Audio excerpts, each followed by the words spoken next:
Olá! Seja muito bem-vindo em mais um momento Reflexões do Evangelho. E hoje nós vamos refletir sobre os itens de 8 a 11 do capítulo 1 de O Evangelho segundo o Espiritismo, que está intitulado como Não Vim Destruir a Lei. E só para que a gente possa se situar no capítulo, o item 8 trata da aliança da ciência e da religião, enquanto os itens subsequentes, de 9 a 11, abordam as instruções dos espíritos sob o título A Nova Era, no qual Allan Kardec vai falar sobre a tarefa de Moisés, depois ele fala um pouco sobre Jesus e, em sequência, ele vai abordar o papel do Espiritismo.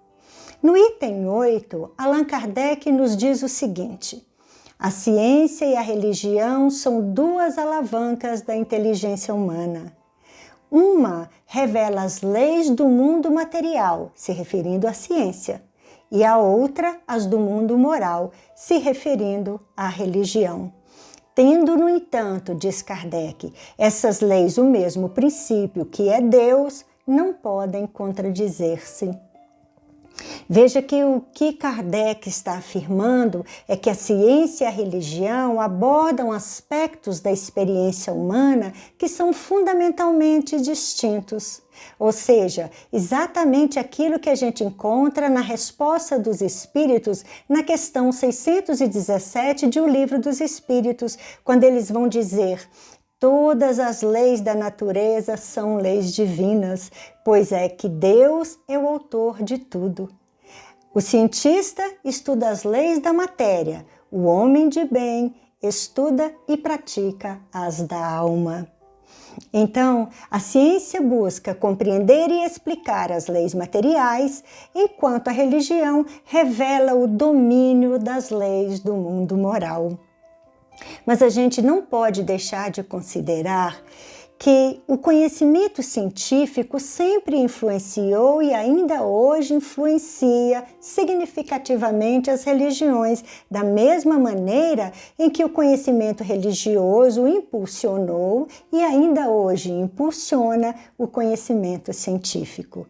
E ambas, ciência e religião, vão revelar o caráter divino de toda a criação, já que Deus, inteligência suprema e causa primária de todas as coisas, criou tanto o mundo material como o mundo espiritual.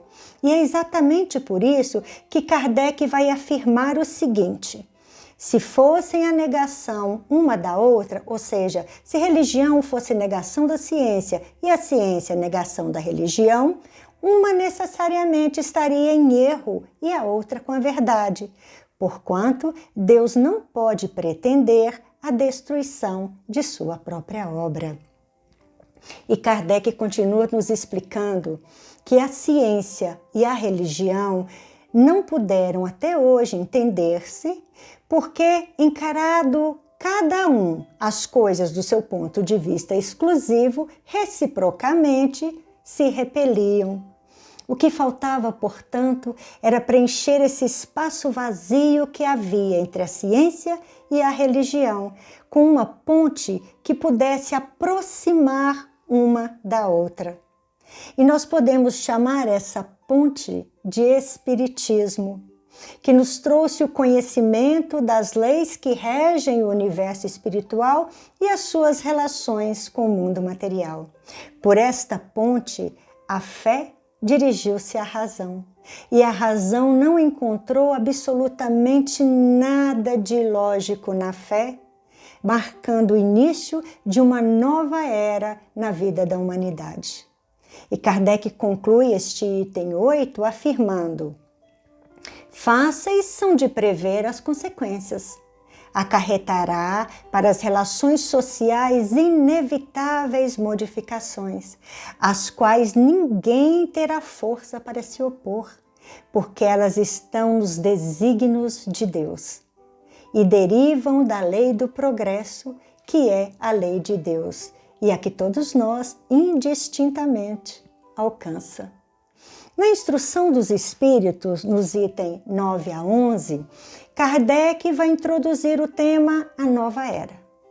E lá na revista Reformador, de outubro de 2010, nós encontramos um artigo muito interessante intitulado A Transição para a Nova Era, no qual há uma pergunta que foi feita a Chico Xavier em um dos programas Pinga Fogo, e que ele respondeu sob a supervisão do Espírito Emmanuel. Fizeram a seguinte pergunta para o Chico: o que a doutrina espírita pode dizer a respeito do fim dos tempos? Isto é, como ocorrerá a transformação do planeta em planeta de provas e expiações para de regeneração? E o nosso Chico respondeu: através da busca da espiritualização, superação das dores e construção de uma nova sociedade. A humanidade caminha para a regeneração das consciências. E o Chico continua: cabe a cada um de nós longa e árdua tarefa de ascensão, trabalho e amor ao próximo com Jesus, este o caminho. No capítulo 18 de A Gênese, que está intitulado São Chegados os Tempos, Kardec nos explica que o Espiritismo veio preparar a humanidade para esta nova era e nos fala sobre os sinais dos tempos e a geração nova. Mas, afinal de contas, o que é essa nova era? É a era da regeneração. E que geração nova é essa que Kardec menciona? A geração nova que Kardec anuncia, segundo ele, já se apresentava lá no tempo em que ele era vivo e se refere aos espíritos de outros mundos que estão vindo aqui para a Terra. Esses espíritos são um pouco mais avançados do que nós, o que significa que eles ainda não são espíritos superiores, mas eles já possuem certas capacidades que nós ainda não temos. E como eles possuem uma visão muito mais ampla acerca do amor e do respeito ao próximo e de respeito ao nosso planeta, essa geração vem influenciando as famílias, o que está reverberando consequentemente na sociedade, promovendo a transformação das instituições aqui do orbe terrestre. Mas vejam, não são só os espíritos que vêm de fora que compõem essa geração nova. Kardec fala que aqueles espíritos que durante o período de suas reencarnações aqui na Terra conseguirem acompanhar essa proposta de transformação do planeta terrestre também faz parte dessa geração. Mas muitos de nós ainda acreditam que um evento milagroso vai acontecer e que da noite para o dia todos nós vamos nos transformar em espíritos bons e que a Terra a humanidade será elevada a um novo patamar evolutivo. Mas não é bem assim que acontece. Porque a regeneração ocorrerá sem que nenhuma lei natural seja ferida.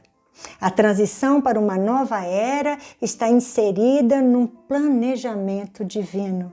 E este processo é gradativo, de passo a passo, de pequenos passos. E tudo para transformação, visando a transformação moral, individual e coletiva. Então, isso quer dizer que Jesus conta com cada um de nós para colaborarmos na paz e harmonia da regeneração do planeta. O que Jesus vem nos convidar é para a atenção que devemos ter de que a regeneração começa no mundo interior de cada um de nós. Então, se vamos ou não fazer parte desta geração nova, depende de nós.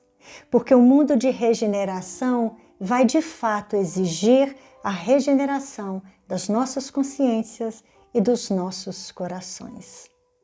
Que Jesus nos abençoe a todos. E até o próximo momento, Reflexões do Evangelho. Estamos aguardando vocês. Até mais.